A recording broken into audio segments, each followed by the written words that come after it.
Dynamic governance is used in organizations of all sizes all over the world and is transforming healthcare organizations to be decentralized, empowering, resilient, effective, efficient, and adaptive. Charlottesville Medical Research, CMR, in Charlottesville, Virginia, is a 14-employee organization that performs clinical studies. I've been in business for 30 years, and I haven't run across a better way. This is an effective way to organize and run a company, and it's one way to do it with heart. So what better way to raise your efficiency, but also raise the humanness in a company? That's the way our organizations were meant to be. That they're meant to serve people. They're meant to extend us and extend our humanity, not to shrink it. Dynamic governance is also referred to as DSG, Dynamic Self-Governance, and Sociocracy. I like DSG. I hope we keep it in our company. No more than one turnover in 2 years. The long-term care industry has very high rate of turnover. Ours is pretty much non-existent. And of course that adds to the profitability of a business when you don't have to be training new people all the time. It also adds to the continuity of the care in this case.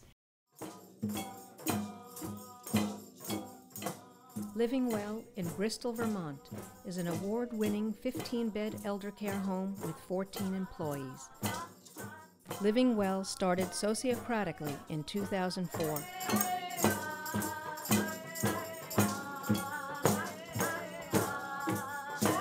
I went to a Quaker high school. I've been a deacon in church. I've run a manufacturing business for many years. I was in the Navy.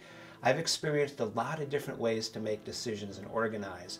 This system doesn't mean we don't have hierarchy. It doesn't mean we don't have different jobs. There's still that structure. However, the power of the organization, where policy is set, is empowering, and everybody in the system has a voice that cannot be ignored.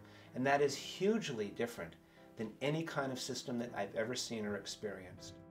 Your staff are your biggest asset any company has. I don't care how much furniture you have or what fleet of planes you have or anything else. Your staff is your greatest asset, and if you're not listening to them, you're doing the business a huge disservice. I'm in the clinical circle, and it does make for a better meeting, a more workable meeting. You get in, you say what you have to say, and you can go back and be at your desk and get your job done. For me, it's a very elegant way of going through sometimes a number of policy changes in a short amount of time. All of a sudden you have a whole person sitting there helping make decisions. It's powerful, people feel different. At the end of the meeting, I'd say 100% of the meetings we have, at the end of the meeting, the circle meeting, everyone says, my goodness, I feel so much more energized. You can have less meetings over time as you implement this system, and people are energized, they're empowered. It helped solve a problem for me, which was I didn't want to be the sole decision maker anymore. So maybe your boss is feeling like that and you just don't know it. This last General Circle meeting we had just this week, I was, usually I'm the only one putting forth agenda items, bringing things like that up.